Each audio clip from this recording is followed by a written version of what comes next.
of his further acts will there seem sufficient reason to take up arms.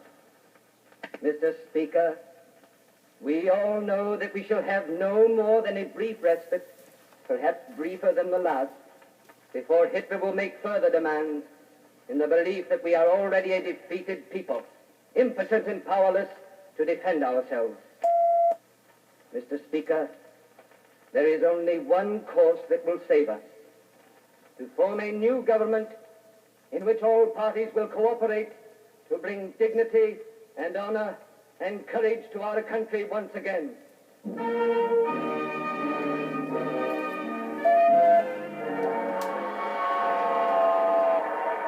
Streaking from Berlin through a blinding snowstorm into Saxony past Dresden speeds an official black train with shades drawn. Blazoned on its side is the double eagle of the Third German Reich. In a compartment within is Adolf Hitler, whose inexorable destiny carries him this week southeast toward the ancient kingdom of Bohemia. The door opens and a staff officer enters the compartment. Führer. Yes? I have here the general order to the Reichswehr for your signature. Read. It reads as follows. To the German Armed Forces. Beginning today, March 15th, units of the German Army and Air Force will march into Czech state territory to safeguard the life and property of all the inhabitants of the country without distinction. I expect of every German soldier that he will not consider himself an enemy of the inhabitants of the territory to be occupied, but as a bearer of the will of the German Reich and a representative of Greater Germany.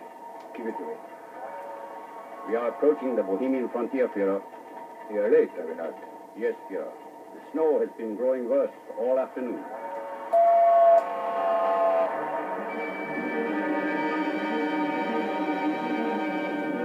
In Prague at dawn, a light snow is still falling. Sweepers are beginning the task of clearing it away before the morning rush hour.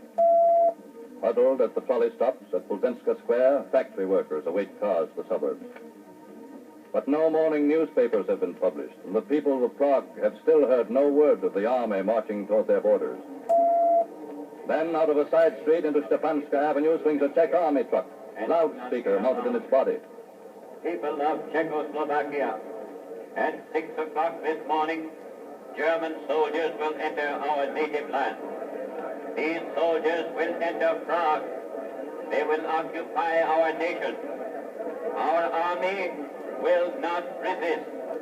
Civilians can best serve our people by following the army's example. Do not resist. And above all,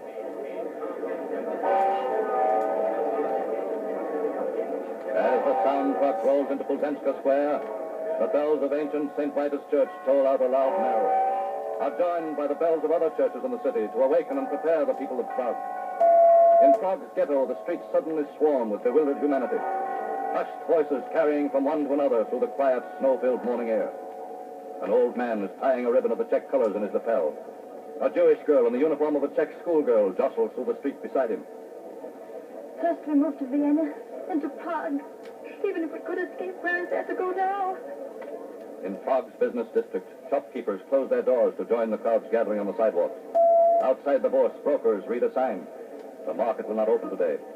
Walk aimlessly back among the crowds lining the avenue. A priest stands on the steps of St. Vitus Church beside a Czech policeman. It would have been better if we fought when we had the chance. It is like some nightmare. Today we are Czech. Tomorrow there may not even be a Czech language. The troops of Adolf Hitler are marching over the first cobbled streets of the western limits of Prague. All Prague is moving toward the Václavské náměstí, joining the strangely subdued throng that stands in the static, snow-filled morning. All Prague is waiting. Then a hush falls over the broad avenue. For distantly is heard the tramp of a marching army.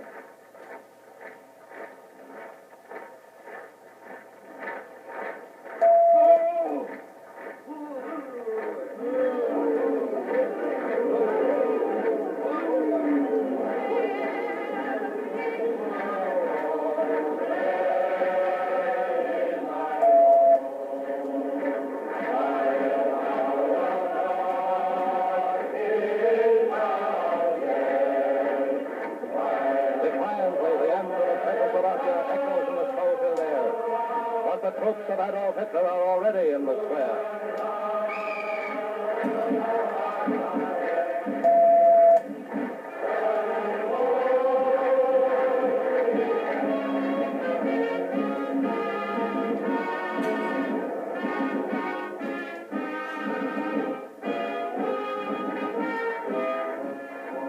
The troops of the Third Reich of Adolf Hitler are in Prague, and the Republic of Czechoslovakia is no more.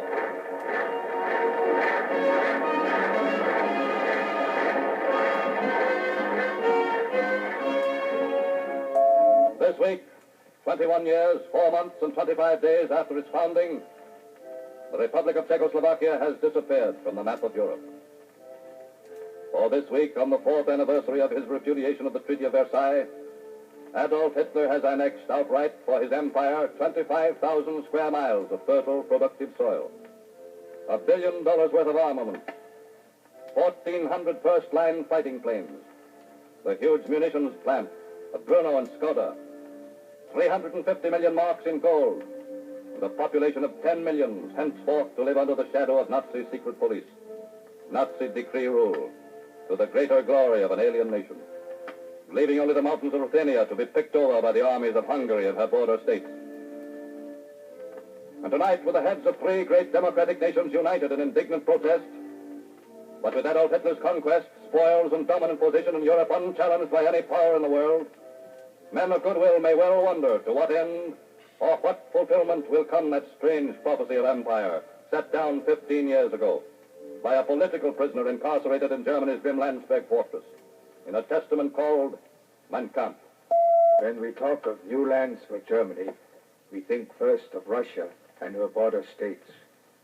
The might of our deadly enemy, France, must be destroyed. Democracy is a monstrosity born of filth and fire. Germany will be the world power or nothing. And to this one great mission, we must direct everything, beginning with the primer of the children, every last newspaper, theater, and motion picture, until the brain of even the smallest boy is graven with a glowing prayer. O Lord, bless our arms when the day comes. Be as just as thou hast been always. Judge now as to whether we deserve the freedom or not. Almighty God, bless our battles.